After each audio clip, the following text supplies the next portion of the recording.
Hello, friends. This is Dave Hurwitz, executive editor at ClassicsToday.com, here with If I Could Choose Only One Recording by Artist Q, it would have to be work R. Well, artist Q, in this particular case, is Nimi Jarvi. And work R we'll get to in a moment, because that's really an interesting choice, isn't it? Nimi Jarvi sort of burst upon the scene as the conductor who was responsible for the beginning of the BIS Records Sibelius edition. And he did a lot of other things too. He was the conductor in Gothenburg, and he was a whiz at conducting unusual repertoire and tons of Scandinavian repertoire. He's Estonian. He was exciting and fresh and made just a bunch of absolutely marvelous discs. He really did. And then his discography just exploded because he happened to be lucky. He caught the industry on the cusp of the insane 1990s, early 2000s classical recording explosion, when independent labels were flourishing, when everybody was flush with cash to make recordings, when there was a demand for unusual repertoire, when compact discs and audiophile stuff was burgeoning as well. I mean, it all came together in a happy mélange of circumstances. And Jarvi rode the wave. He rode it to its crest. And then after doing all that stuff for Deutsche Grammophon, he wound up for BIS, he wound up at Deutsche Grammophon, where he did a lot of the same stuff all over again, plus a lot of other stuff that he hadn't done for BIS. And then he started making recordings for Chandos as well, with the Scottish National Orchestra, just gobs and gobs and gobs of things. Strauss tone poems and it just was endless. And a lot of it was just marvelous. So what is recording X? What could it be? Because recording R, whatever it was. What is the recording that I want to present to the evil god Cancresans and say, gosh, this is so exciting. This is so fabulous. This is so wonderful. You can't possibly want to destroy all of classical music, but for one recording per artist or one work per composer. You got to hear more of this guy. It's a thrill ride. Well, some of you may know what my choice is because I've talked about it before. One of the most exciting projects that Jarvi ever did, this one on Chandos. And this is the original one on Chandos. It was on LP and CD, I think, back in the day when it was recorded in 1984. Whoa, baby! But still, the blush is still on the rose. It hasn't worn off. It's Rimsky-Korsakov suites, opera suites and overtures.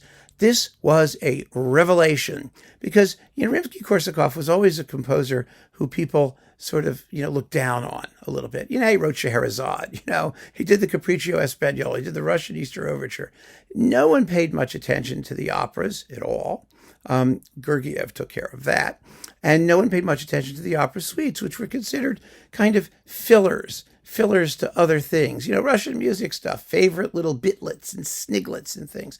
But the fact of the matter is that, everybody allegedly loves Rimsky-Korsakov's orchestral music because he was an orchestrator of just unbelievable genius and he wrote great tunes. And, he finished A Night on Bald Mountain and he orchestrated Boris Godunov for Mussorgsky. And, he was a selfless colleague and a really gifted composer in many, many, many respects.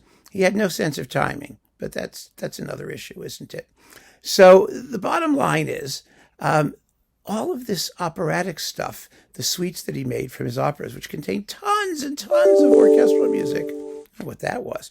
All of this stuff, it was ignored. As good as ignored. Every so often somebody made, the Coq d'Or suite or something like that, or one of those things, the Golden Cockerel.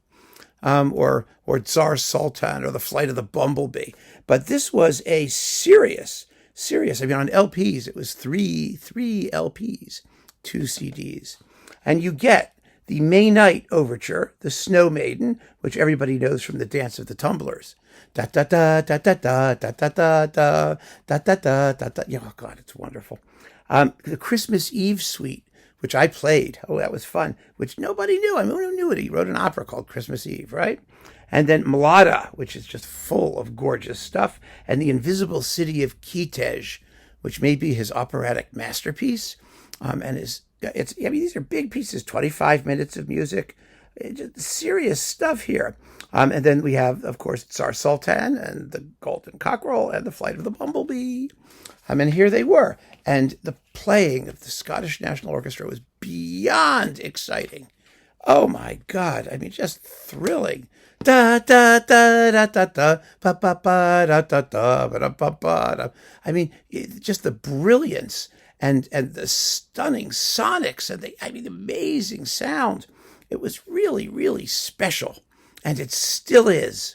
And so, if I had to choose anything by Nimi Jarvi to just represent him at his very, very, very best, just blowing the roof off, which is really what he was good at. He was famous for not getting in the way of what the music wanted to do. That doesn't mean he didn't interpret. He did. Not getting in the way is one of the true hallmarks of a great interpreter. Letting the orchestra go nuts and the climaxes really rip. Oh my goodness, it's fabulous. And here it is on Chandos, Rimsky-Korsakov Opera Suites. I love the back card. It still says record 1, record 2, record 3, but it's only 2 CDs. That was 3 CDs. Yeah, they made it 3 CDs. It was reissued again and again on 2 CDs. They condensed it. This is the original one where the CDs actually mirrored what the LPs were. But after that, they squished it down to 2 CDs. Doesn't matter. 1, 2 CDs, 3 CDs, same music. Fantastic. Absolutely fantastic. So keep on listening, friends, and thanks for joining me. Take care.